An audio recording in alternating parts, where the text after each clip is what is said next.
Hello, everyone, and welcome to the fifth episode of TCN Presents The Cultured Pull List. We are your hosts, Mike and Luke from Casual Experts, and in this episode, we are going to be covering the first half of the All-Star Superman trade paperback. We're continuing our series of going through all of the series and story arcs that are going to be the new DCU is going to be based on. So, without further ado, let's just get right into it.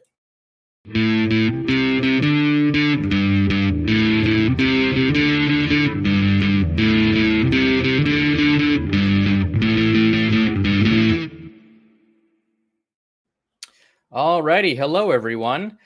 Thanks for coming back and watching this new episode. It is kind of stormy where we are right now. So if you see, or if you hear wind coming through on our audio, apologies. There's not a whole lot we can do about that, unless we, change the weather. But neither one of us is Storm, unfortunately. So, or Weather Wizard. So we're in a bit of a bind. Yeah. But anyway, All-Star Superman. So this is one of the first books that James Gunn seemed to say the DCU is going to be based off of. Like, he used an image from All-Star Superman during that big announcement. So it really seems like All-Star Superman is going to be kind of the basis, at least tone-wise, for the Superman Legacy movie. This isn't obviously going to be like necessarily an adaptation, because this book was actually more of a like ode to like golden age Superman, and it kind of exists in its own continuity, like kind of like the Killing Joke did. There are spoilers ahead, so keep that in mind. But yeah, so this book was written by Grant Morrison, and it had art by Frank Quietly, and the colorist and inker were the same person, Jamie Grant. It was initially released as a 12-issue series from November 2005 to October 2008. This book did start with kind of an interesting quote. I thought was kind of interesting. It's called it said, "The measure of a man lies not in what he says, but what he does." It kind of reminds me of Batman Begins, like that quote that Rachel said to Bruce, something about like, it's not who you are underneath, but what you do that defines you, kind of thing. But I kind of like this quote better. I feel like it's got more gravitas to it or something. Yeah. But yeah, so anyway, jumping into the actual story of All-Star Superman, it starts out with this space mission led by a character named Dr. Leo Quintum and his project, which is actually an acronym. I'm not really sure if they ever say what project is an acronym for, but this Dr. Leo Quintum is trying to, I guess, draw energy from the sun. And it seems to be not going great. And then it kind of takes a turn for the worse, because one of the crewmen starts swelling and growing into this giant, like, bloated monster. And we see Superman on his way to save this expedition, because the ship sent out an SOS and Superman heard it. And we find out later that Lex Luthor is the one behind this, and he is actually piloting that big blob monster guy remotely from Earth. And in a scene taking place in the Daily Planet, we learned that Lex Luthor was released from prison because he was supposedly rehabilitated. And we learned that General Lane and the US government actually had a hand in getting him released. But he obviously isn't very rehabilitated, and he's been using, like, he's kind of been investing in water and kind of causing a water shortage by messing with the sun. And yeah, so he's obviously not a very good person still. And his goal now seems to be that he sees that he's getting older, and Superman is not aging anymore. You know what I mean? Well, not aging at all. And he's like, my time on Earth is finite, but I kind of need to get serious about taking down Superman for real. So this whole plan he has with this bloated monster thing is to kill Superman, and we'll kind of see how later on. But Superman shows up at this project pod to save the astronauts in it, or scientists, whatever they are exactly. And they end up taking the fight out into space, and they end up landing on the sun, and this bloat monster explodes. Superman, seems okay, but he's supercharged now, and he actually exhibits a new power where he is able to basically cast a bioelectric field around the pod and take them safely back to the moon, I believe, which is their base, which is where their base is. And once they get back, Dr. Leo Quintum, the leader of the project, runs tests on Superman because of the new power he exhibited and because of all the exposure he got to the sun. And this guy kind of looks like a cross between Willy Wonka and Elton John, which is kind of fun. But so they run tests on Superman, and he is exhibiting much more strength than he normally has on top of his new power. And it turns out, after running some tests, that he's absorbed way too much solar energy, solar radiation, much more than his body, his cells are able to withstand. And his cells are basically going through apoptosis, which is cell death. And Dr. Quintum gives him only a year to live. So, hearing this news, Superman decides to not tell anyone yet about this prognosis. And Dr. Quintum also shows him all the stuff that his organization is working on. They've basically been trying to develop ways. Now they're going to be working on ways to cure Superman, but they're also going to work on ways to replace him if that needs to happen down the road, if they aren't able to cure him. So this book, this issue ends with Superman actually revealing his identity to Lois. And the next frame we see is him taking Lois to his Fortress of Solitude. And she's still pretty skeptical about Clark actually being Superman. She kind of thinks it's a prank at this point. But he kind of takes her into his inner sanctum, shows him all of his toys and all the cool stuff, including the time telescope, I believe is what it's called, where he can communicate with future versions of himself, which is pretty interesting.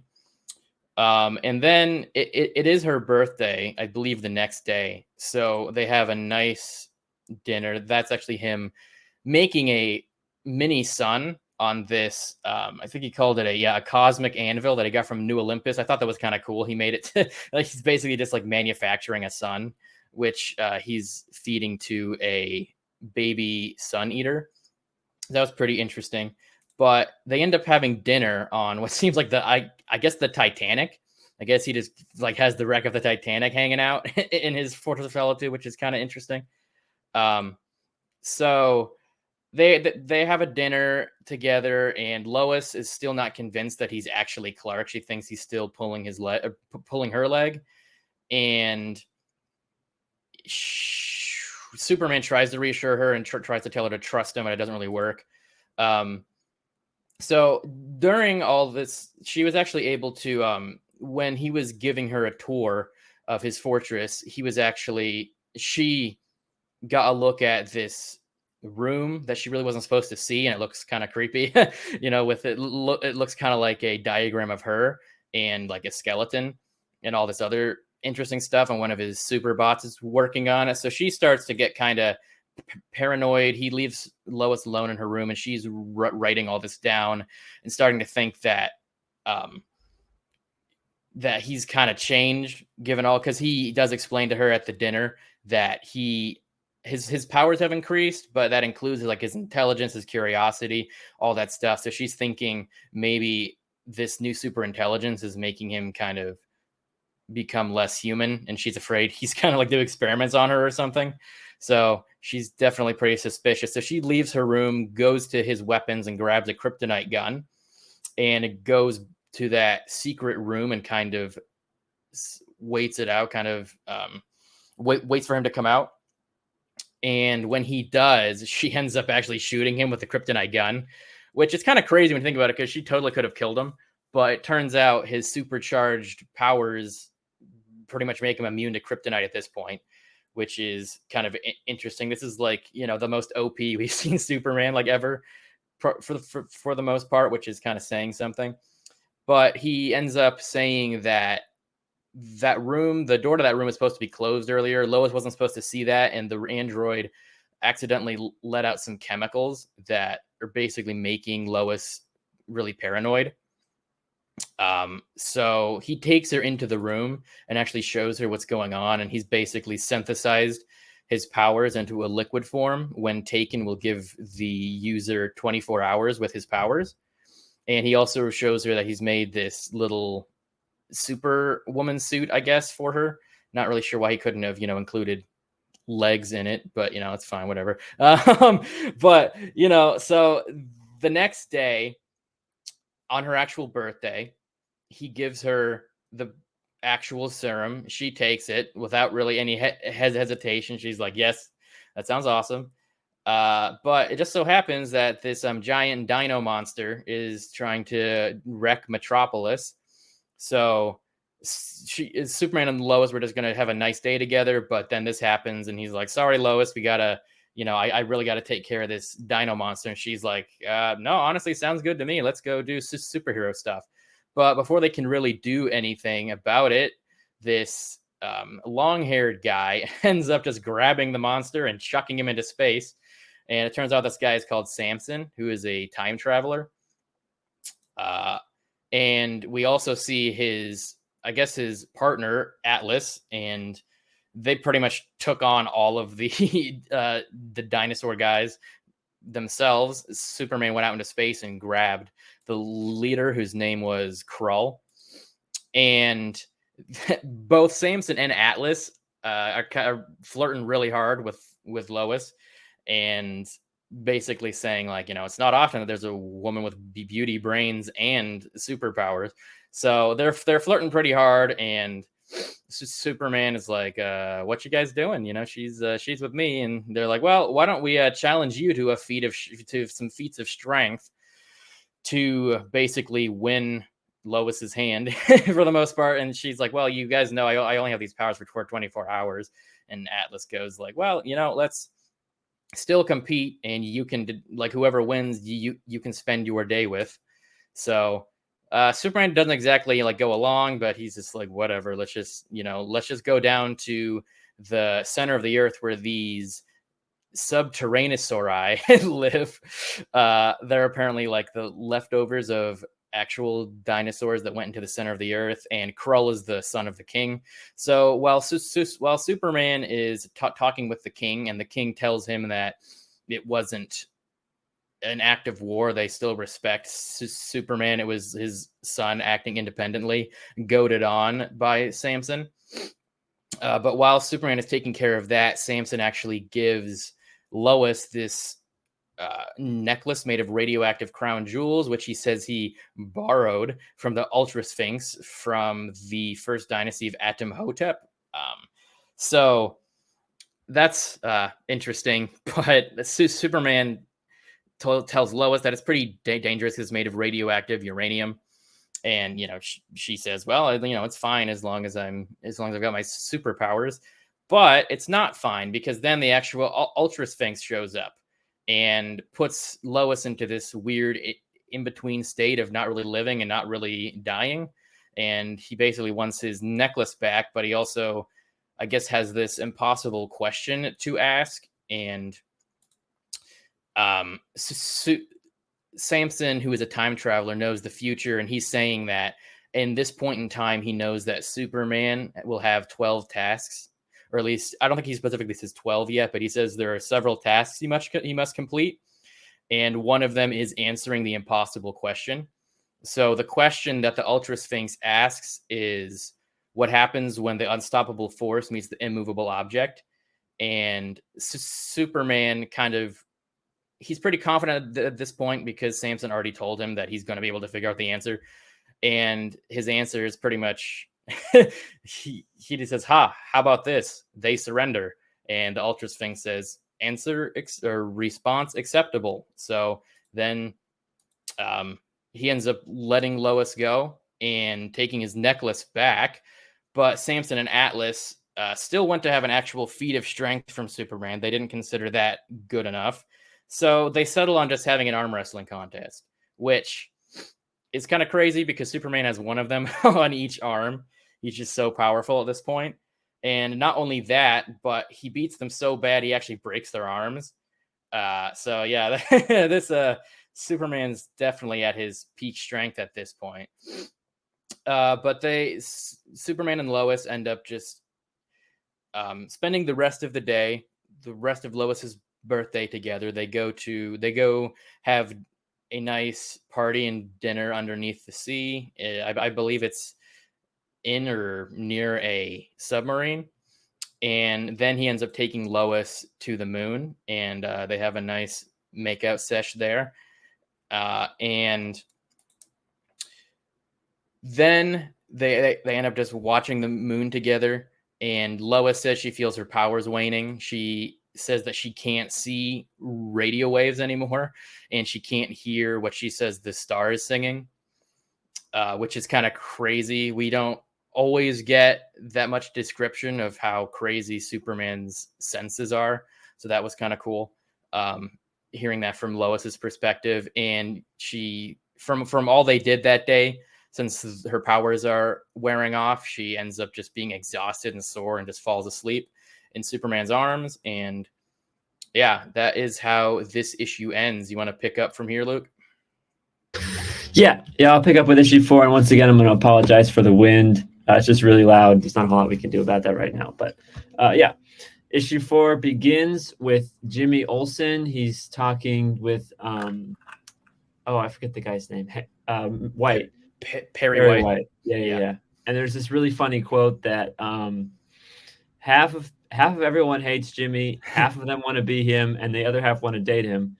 3 halves, and they're all guys. That makes sense. Yeah. Very funny. Yeah.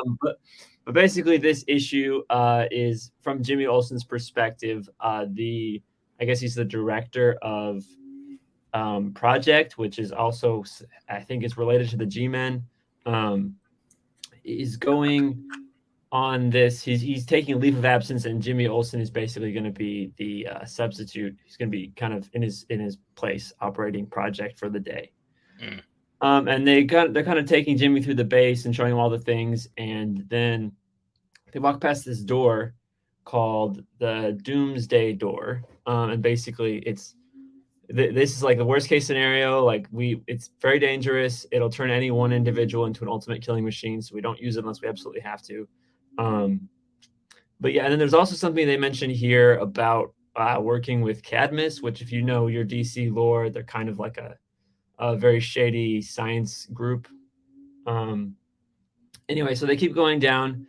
They go to this place called the Underverse, which is apparently like underneath the universe. And they have these big claws, and they're like pulling stuff out of the Underverse. And like gravity here is really weird. So like Jimmy Olsen gets pulled down, but then Superman hears him. So he's taking an interview with Perry White at the Daily Planet, and Superman just leaves. He's like, yeah, I'll get everything by Friday. I need to leave right now. So he goes back to the base, and he saves Jimmy Olsen, but then they pull out this black thing called black kryptonite. And they don't really know what it does, but they're like, this is interesting. So they don't really take a whole lot of precaution because, like you mentioned, at this point, he's immune to regular kryptonite, so they're not super worried about it. But kind of, he doesn't even really get in contact with it, but just sort of being in the radius of it kind of turns him evil. But it's not like evil. It's more kind of like almost like Bizarro Superman almost when we get later on. But as you can see here, there's sort of like two different, kind of splits his personality almost, because you can see like he's trying to fight it. There's the black text when he's full on evil, and then there's the white when he's regular Superman. So, and there's a lot of gray going on there to indicate the struggle. Yeah, there's a battle in his mind, and then he just kind of like leaves. He basically insults Jimmy, and he kind of leaves to go fight Earth. That's literally what he says. I'm gonna go fight Earth. And then Jimmy's like, what are we gonna do? And so the people are like, well, we have 3 weapons. They are a kryptonite gun, which is ineffective, like we mentioned. There was the I don't remember what they're called, but they're like galactic titans, those big giant things you showed earlier, which I think we later see Superman beating one. And then there's the third one is obviously the Doomsday weapon. So Jimmy's like, I got to use that. And the person's like, yeah, that's not a good idea because it will destroy you after 30 seconds of use. But Jimmy's like, no, I got to use it. I got to stop Superman. Yeah, so it literally turns him into Doomsday, Hmm. which is kind of kind of funny. Yeah. Yeah, and they fight, but then like before the 30 seconds are up, Jimmy Olsen turns back to regular Jimmy Olsen, and Superman's just like regular. Um, but something they pointed out while doing this, like I mentioned, it kind of wears away at his intellect, almost turning him to like Bizarro. He speaks like Bizarro, Mm, but as this progression happens, he's also becoming weaker. So I thought that was kind of interesting. gotcha. Oh yeah, and it was mentioned earlier. Jimmy was dating a woman named Laura. I don't know, remember if she's an important character, but I know Laura comes to mind. But anyway, yeah, he's dating a character named Laura, and she's like, I'm gonna go with this other guy to see Frankenstein on Ice. And Jimmy was kind of bummed by that, but then Frankenstein on Ice. at the end of the day, the producers of Frankenstein on Ice go to Jimmy and Superman and like, hey, you saved us. Here's some tickets to the show. And Hmm. so then Jimmy takes Laura to Frankenstein on Ice, and he causes damage to the moon. He literally writes "I love Laura" onto the moon. So Wait, Jimmy does? yeah, because he says that the project has infinite money, so he basically says, yeah, put that on the moon. Oh, gotcha. Well, Yeah, that seems like a great use of resources. exactly. Yeah. And then issue 5 opens with Lex Luthor on trial. In this issue, I don't have a whole lot of notes or pictures because it's primarily just a conversation between Lex and Clark. And so I kind of cherry picked the details, but there's not a Mhm. lot happening in this issue. But basically, his yeah, as we can see here, all of these people Lex Luthor claimed as his role models, which is no real person would do that, but it's very on the nose. Yeah, and so basically, his defense in court is basically saying Superman made me do it, and so the judge is like, "Yeah, you're going to get the chair." And so, Well, yeah, no, that seems like a fair reaction. yeah, exactly. The Um, greatest hero in the world made me do bad stuff. Oh well, okay then. yeah, exactly. And then so in Lex's cell, well, yeah, the Clark flies in for an interview, and then they kind of meet at the cell, and we see he's like working on robots and stuff, which I don't understand why they're letting him do that, but Right? Yeah, that's basically, good. I don't know. He um, probably paid some people off to get him the resources or something. I don't know. yeah, that's fair. But basically, there's one robot that's important because it'll come up later, but there's Mhm. one robot that recites classic literature, Oh. and it kind of attacks Clark for some reason, and Superman and Lex is like, "Oh, you're such a klutz," and it's just weird. Um, yeah, and so they're kind of following around. Clark is kind of following Lex around as he kind of walks around the jail. And at one point, Lex grabs Clark's notepad and he's like, I can't understand this. I know all languages and I don't understand what you're writing." And he's like, "Oh, it's Mm. just shorthand." And he's like, "Well, I don't understand shorthand." And it's kind of weird because like everybody has their own shorthand. So like saying I don't understand shorthand doesn't really Right. make a whole lot of sense. Yeah. Um, but yeah, that panel that I was just on screen was sort of a really good example of Frank Quitely's art style. Mhm. How like Yeah. there's a bunch of little panels, but they're all kind of one big picture. Yeah. And I think that Frank Quitely is probably one of my favorite artists currently working. His Mhm. style is very minimalist, but also very realistic. Like the way he does Mhm. faces and characters Yeah. is really detailed. Yeah. Um, I think it took me a bit of getting used to, but once yes, I started appreciate it, I'm like, this is really nice. Like there's that one yeah, this frame I thought was really, really right, cool. I really right, liked that. yeah. But yeah.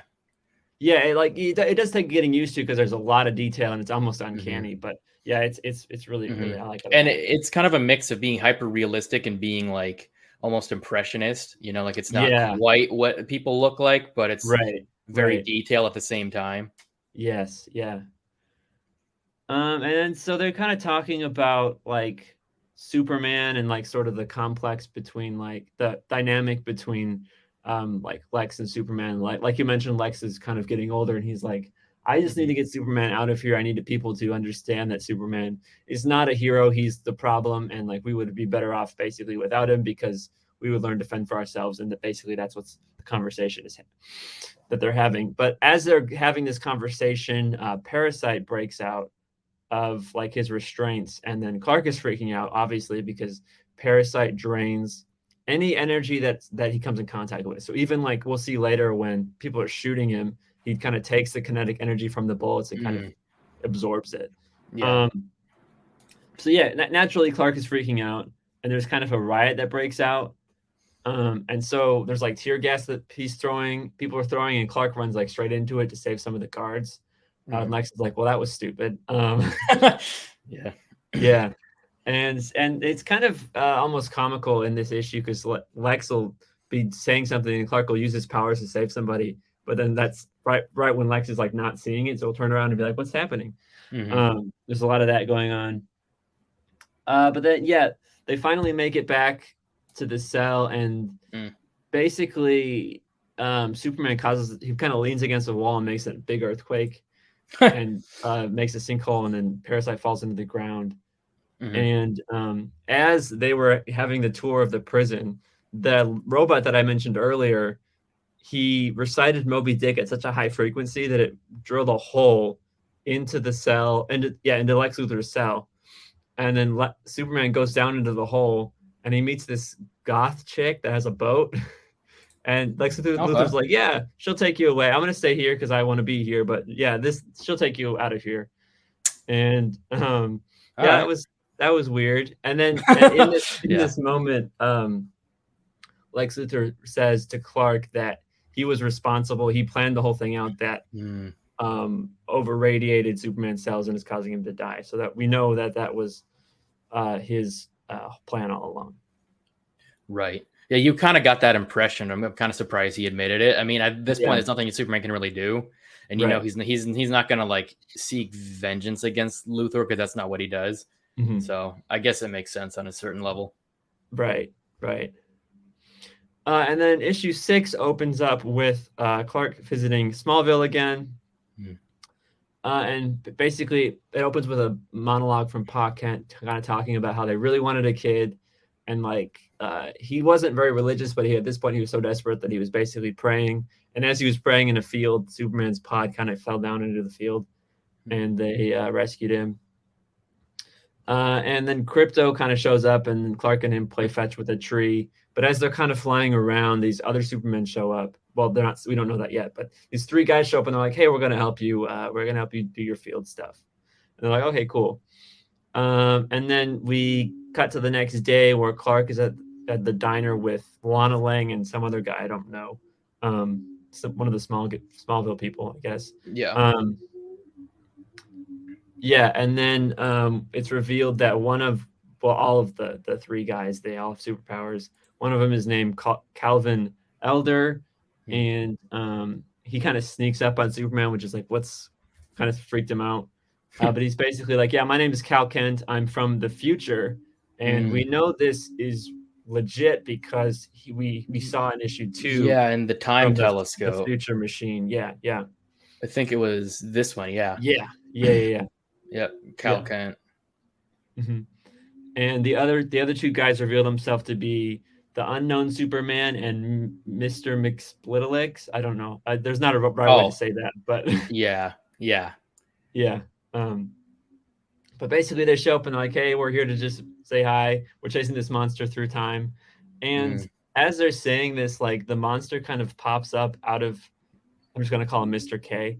He Yeah, kind that's of probably a pops good out of idea. Mr. K's mind and just starts ravaging through Smallville. Oh, that's Um, great. and Superman is trying to help fight the monster, but the other Supermen are like, "No, don't. We got this. Don't stay out of it."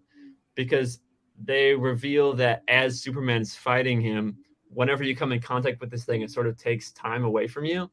And he Mm. kind of punches him and it takes away 3 minutes of his life.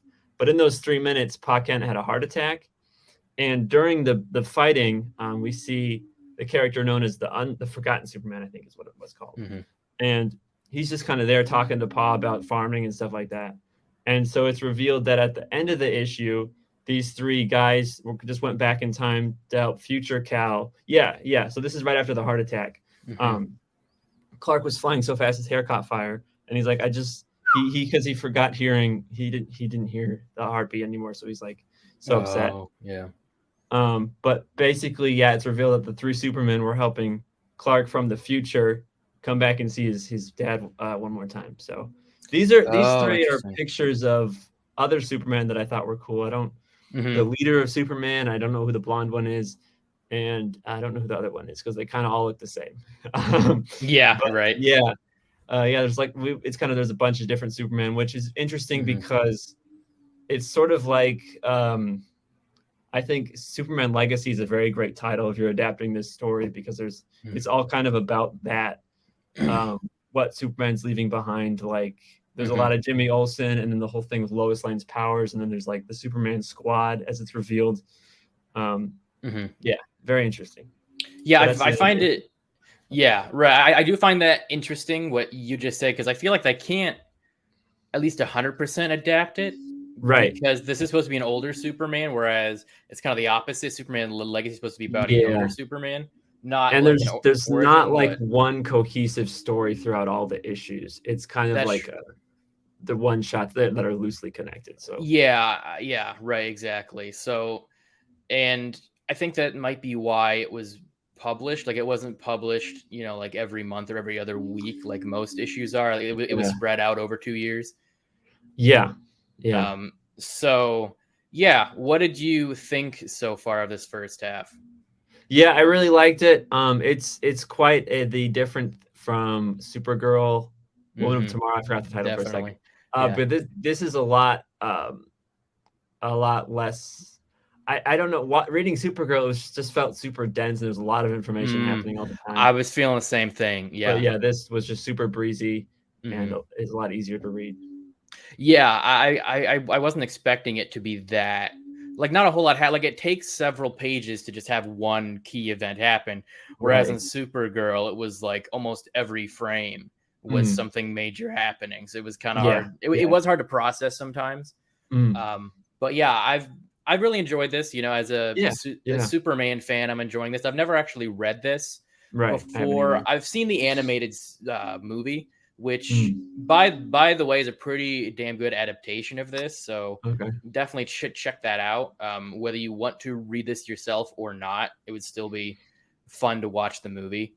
Um, Mm. so yeah, I definitely agree. This is a really good story, and it's kind of in a way it's kind of fun that it's sort of its own Yeah. continuity almost because they can do more stuff. Like, Superman Mm. is dying, he gives Lois powers for 24 hours. I thought that was Right. really cool. That was pretty Yeah. fun. I always kind of felt like if anybody should kind of get powers that didn't have them, I feel like Lois kind of like that could Mm. have worked really well. I Right. mean, it is Right. definitely an interesting dynamic to have, like a godlike being and just a normal human. Mhm. But at Mhm. the same time, I feel like DC gives like powers to random people so often. Yeah. I definitely wouldn't have minded Lois getting powers at Mhm. some point, but she does in this, even though it's only for 24 hours. So Right, right.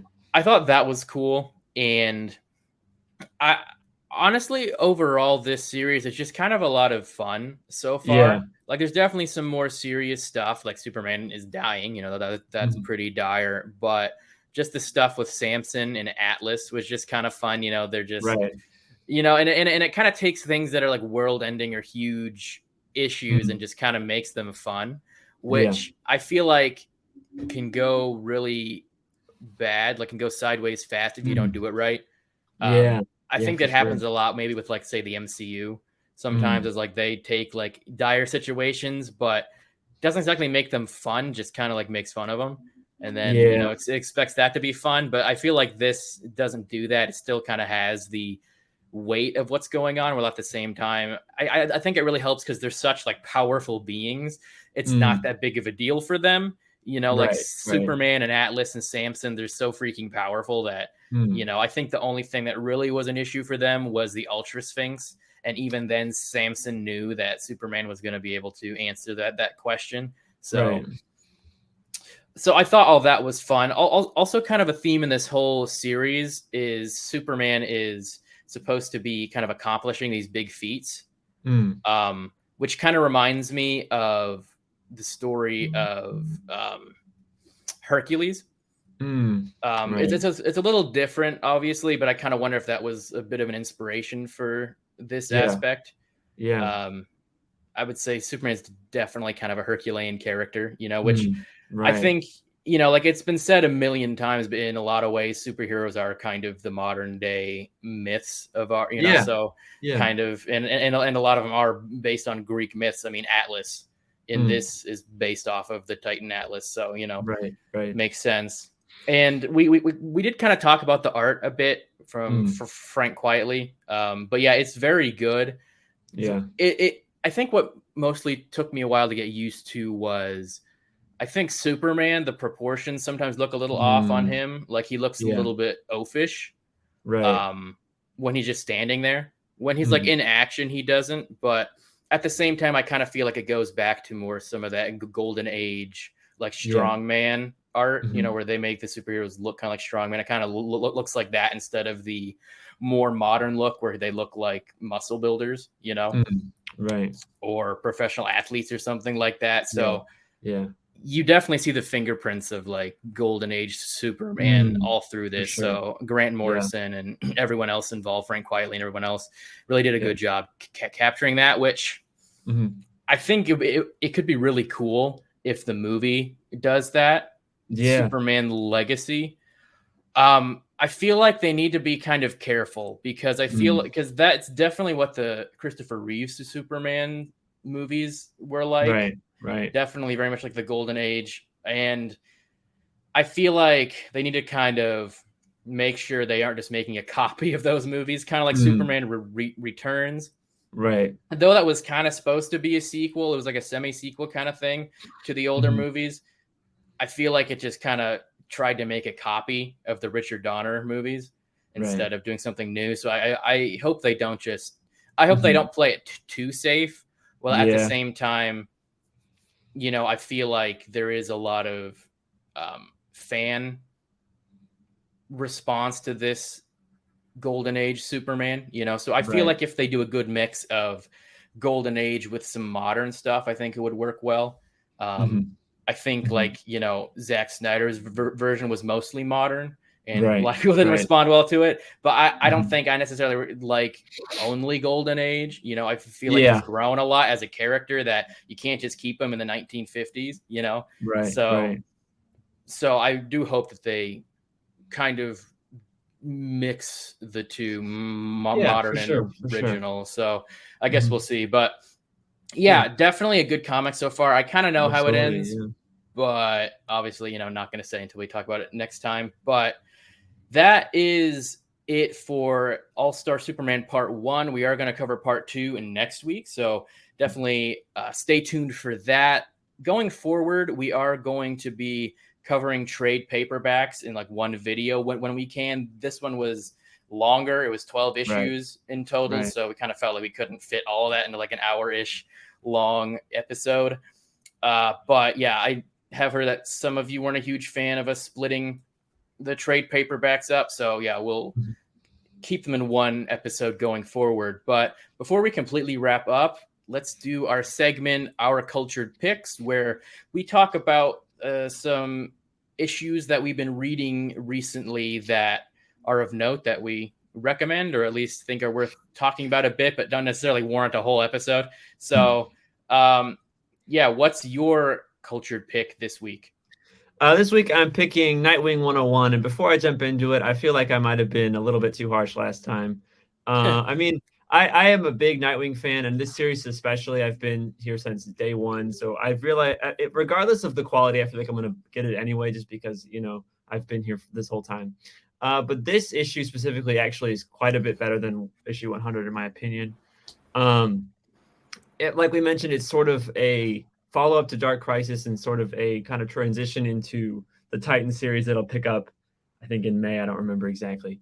But yeah, so the Titans are protecting the Blockbuster's daughter because um, the the master of the underworld, I think his name's Nikron or something like that. He's a Oh big yeah. green suit of armor and like a yellow cape.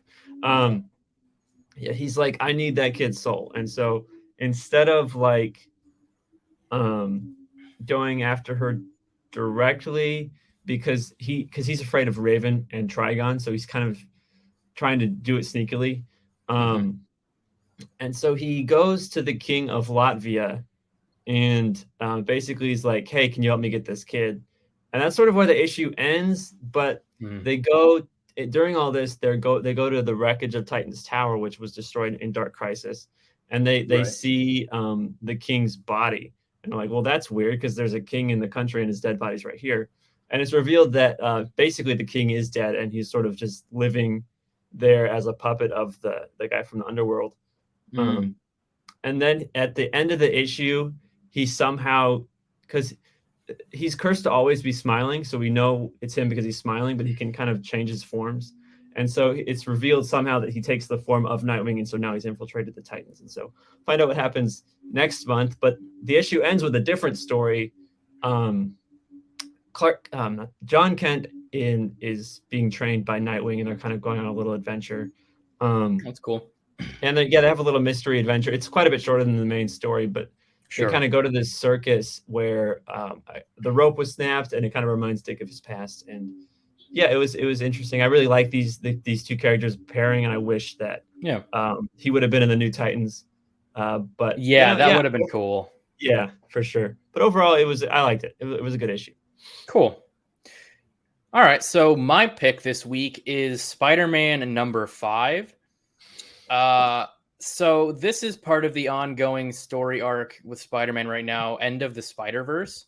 Mm. I'm pretty sure it's written by Dan Slott. Like, probably one of my favorite Spider-Man, if not my favorite Spider-Man authors, because he's been Okay. doing this for years and years, and like some of my Yeah. favorite Spider-Man stories were with his Mm. Yeah. writing.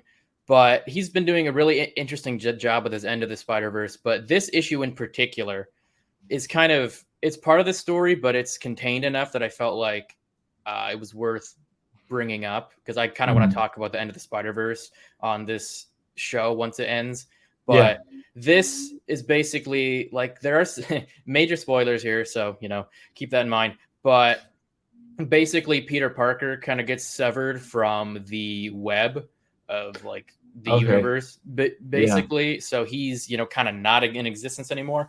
But it turns out he is. In last issue, that they did show that he's alive, but he's not Spider-Man. He's Peter Mm. Parker. So it pretty much just erased him from being Spider-Man, but he still exists. And this whole issue Yeah. delves into his new like origin and new like life and Okay. everything. And it's actually really interesting, I found, Mm. because it kind of goes back and replays everything that happened in his origins, but he doesn't have Mm. powers.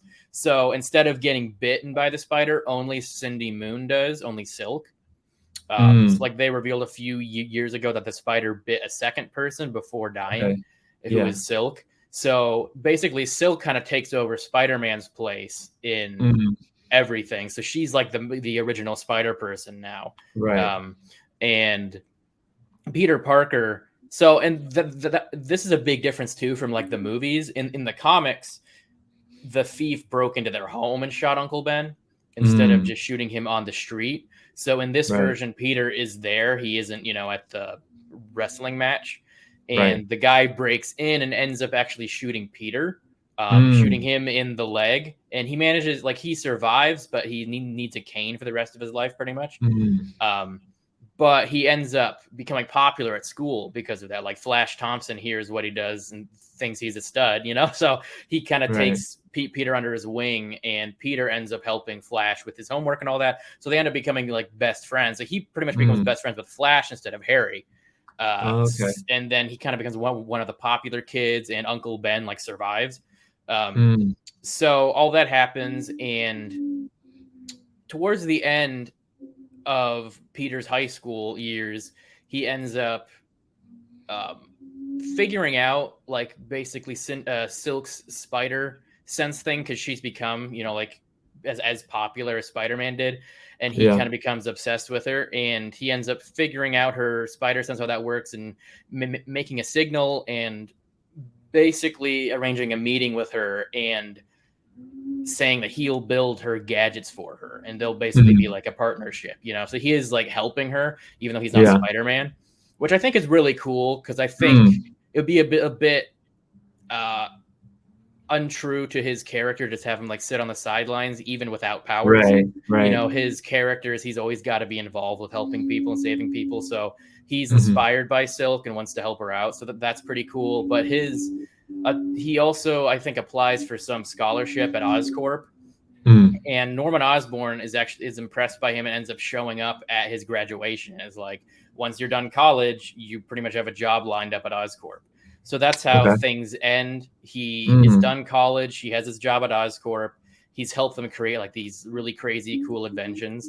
And it Mm. doesn't seem like Norman Osborn is a villain. They didn't really come right out and say that either way. So it's not clear how much of this 616 universe has changed. Um, Yeah.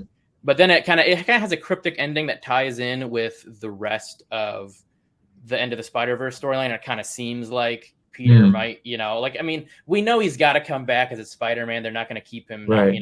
but it kind of teases that. So I just thought this issue was very cool. I was really engrossed in it, and it's kind of worth picking up even if you aren't collecting the end of Mhm. the Spider-Verse series, because it is just kind of self-contained. It's almost a one-shot, even though Yeah. it's almost like a what-if story, even though it's in this like larger story arc. So yeah, I Mhm. thought that was really cool. Would definitely suggest checking it out. I don't know why I thought of this, Mhm. but what you just described to me reminds me a lot of the 4th Shrek movie. Have you seen it? Yeah, I can kind of see that. Yeah. Yeah, and I'm pretty sure that movie was kind of based off of "It's a Wonderful Life" in a Yeah. lot of ways. So Yeah. it's kind of that, like, I wish I was never born, but in this, it's like I didn't wish it, but I don't have my powers. Kind Right. of thing. Exactly. Exactly. Except he has no memory of Okay. the Interesting. other universe. So he's just living his life like normal. You know, Okay. um, Yeah. it basically just reset his life and aspects of his universe, which I thought was kind of Mm. cool. Yeah. But that is our show for this week. Thank you for tuning in to the Cultured Pull List. Be sure to like and subscribe. And if you want to check out the Cultured Nerds' other content, be sure to scan that QR code on the left if you're watching at home. And if you want to check out Casual Experts, which is me and Luke's brand, you want to check out our podcast and our YouTube channel and all that stuff, use the QR code on the bottom right. If you would like to support us and help us bring you more content, check out our Patreon page at patreon.com/theculturednerd and look for our show's specific tier if you'd like to support us and our show. Thank you so much to our current Patreon supporters. I have been your host, Michael Malillo. My co-host has been Luke S. And that is that. We will see you next week. Peace.